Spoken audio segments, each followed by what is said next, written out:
Hi guys. I tested the video and after a few minutes I couldn't hear the sound anymore. So I thought I would redo the video. I don't really think anyone watches this, but I'm just going to redo the video in case anyone is riveted to the story and needs to know about chapter 6. Okay, so I'm sorry, but begin from the beginning. Chapter 6.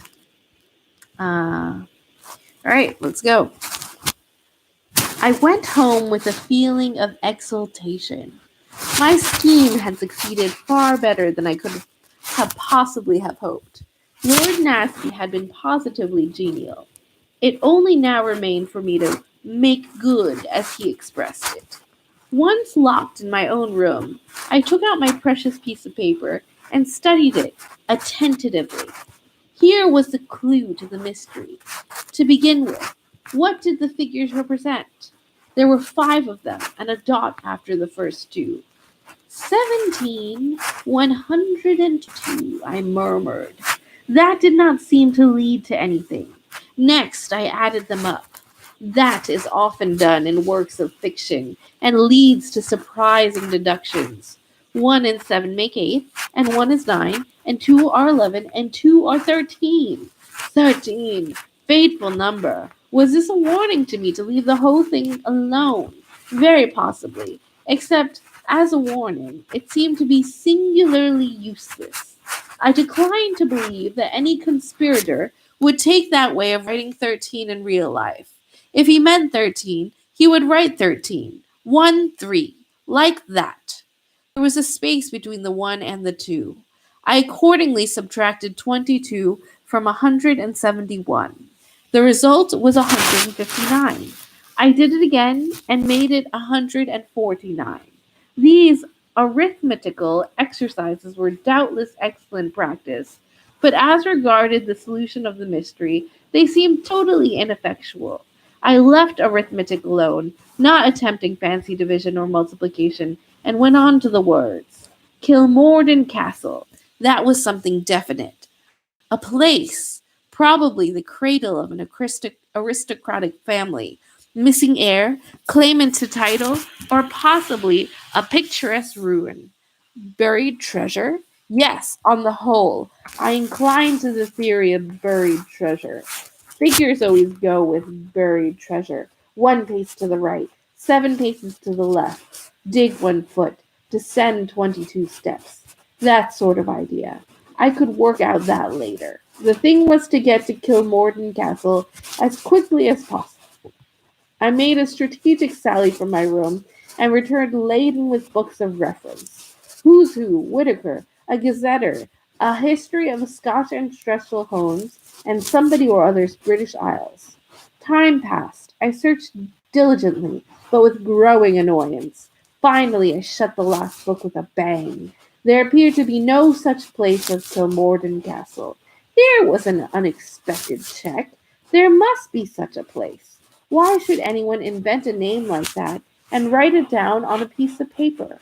Absurd. Another idea occurred to me.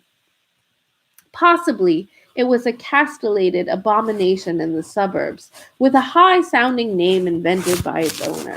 I always. I. But if so, it was going to be extraordinarily hard to find. I sat back gloomily on my heels. I always sit on the floor to do anything really important, and wondered how on earth I was to set about it. Was there any other line I could follow? I reflected earnestly, and then sprang to my feet delightedly. Of course! I must visit the scene of the crime, always done by the best sleuths. And no matter how long afterwards it may be, they always find something that the police have overlooked. My course was clear. I must go to Marlow. But how was I to get into the house? I discarded several adventurous methods, and plumped for stern simplicity. The house had been to let, presumably was still to let. I would be a prospective tenant. I also decided on attacking the local house agents. as having fewer houses on their books. Here, however, I had reckoned without my host. A pleasant clerk produced particulars of about a half a dozen desirable properties. It took all my ingenuity to find objections to them. In the end, I feared I had drawn a blank. And you've really nothing else? I asked, gazing pathetically into the clerk's eyes. Something right on the river, and with a fair amount of garden and a small lodge, I added, summing up the main points of the mill house as I had gathered them from the papers. Well, of course, there's Sir Eustace Pedlar's place, said the man doubtfully. The mill house, you know. Not, not where? I faltered. Really, faltering was getting to be my strong point. That's it, where the murder took place. But perhaps you wouldn't like. Oh, I don't think I should mind, I said with an appearance of rallying. I felt my bona fides were now quite established. And perhaps I might get it cheap, in the circumstances. A master touch that, I thought. Well, it's possible. There's no pretending that it'll be easy to let now. Servants and all that, you know. If you like the place after you've seen it, I should advise you to make an offer. Shall I write you out an order? If you please. A quarter of an hour later, I was at the lodge of the mill house. In answer to my knock, the door flew open, and a tall, middle-aged woman literally bounced out. Nobody can go into the house. Do you hear that? Fairly sick of you reporters, I am.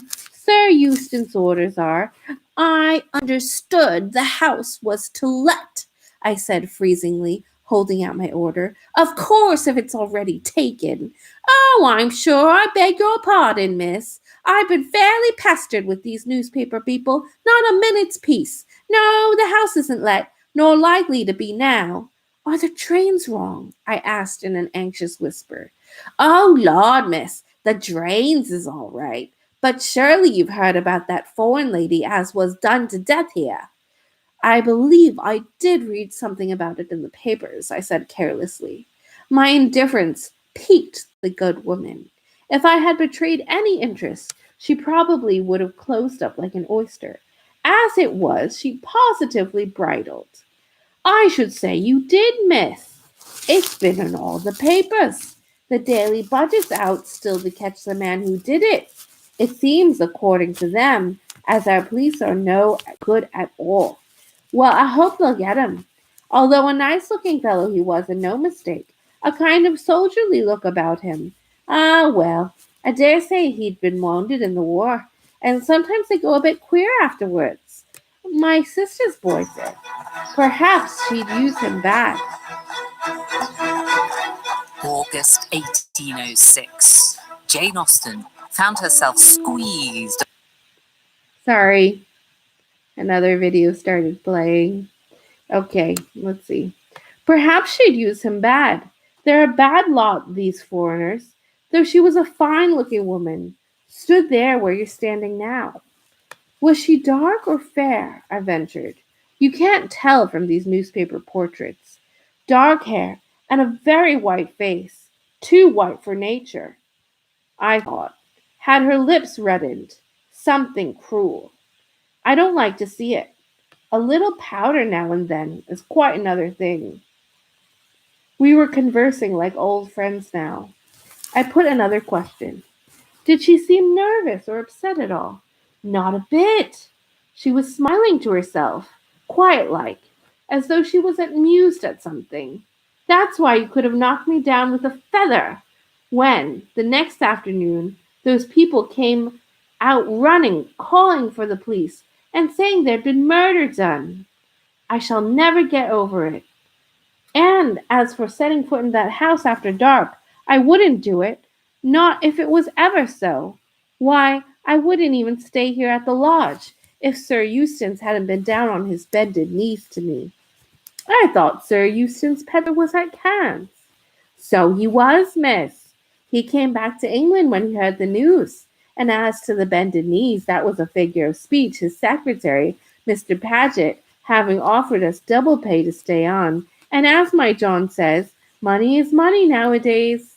I concurred heartily with John's by no means original remarks. The young man now, said Mrs. James, reverting suddenly to a former point in the conversation. He was upset. His eyes, light eyes they were, I noticed them particular, was all shining. Excited, I thought. But I never dreamt of anything being wrong. Not even when he came out again looking all queer. How long was he in the house? Oh, not long. A matter of 5 minutes, maybe. How tall was he, do you think? About 6 foot. I should say so, maybe. He was clean shaven, you say? Yes, miss. Not even one of those toothbrush mustaches. Was his chin at all shiny? I asked on a sudden impulse. Mrs. James stared at me with awe. Well, now you come to mention it, miss, it was. However did you know? It's a curious thing. But murders often have shiny chins, I explained wildly. Mrs. James accepted the statement in all good faith. Really now, miss, I never heard that before. You didn't notice what kind of head he had, I suppose. Just the ordinary kind, miss. I'll fetch you the keys, shall I? I accepted them and went on my way to the mill house. My reconstruction so far considered good. All along I had realized that the differences between the man Mrs. James had described and my tube doctor were those of non essentials. An overcoat, a beard, gold rimmed eyeglasses. The doctor had appeared middle aged, but I remembered that he had stooped over the body like a comparatively young man. There had been a suppleness which told of young joints.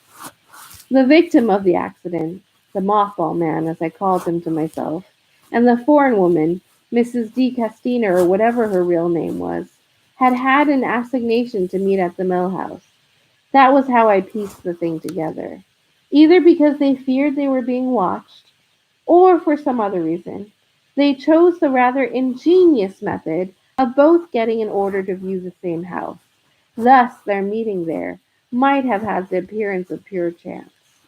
That the mothball man had suddenly caught sight of the doctor, and that the meeting was totally unexpected and alarming to him, was another fact of which I was fairly sure. What had happened next? The doctor had removed his disguise and followed the woman to Marlow, but it was possible that he had removed it rather hastily. Traces of spirit gum might still linger on his chin. Hence my question, Mrs. James. Whilst occupied with my thoughts, I had arrived at the low old-fashioned door of the mill house. Unlocking it with the key, I passed inside. The hall was low and dark. The place smelt forlorn and mildewy. In spite of myself, I shivered. Did the woman who had come here, smiling to herself a few days ago, feel no chill of premonition as she entered this house? I wondered. Did the smile fade from her lips? And did a nameless dread close round her heart? Or had she gone upstairs smiling still, unconscious of the doom that was so soon to overtake her? My heart beat a little faster. Was the house really empty? Was doom waiting for me in it also? For the first time, I understood the meaning of the must use word atmosphere. There was an atmosphere in this house, an atmosphere of cruelty, of menace, of evil. Okay, I hoped it worked this time. So, we're gonna close this for today. Okay, thank you.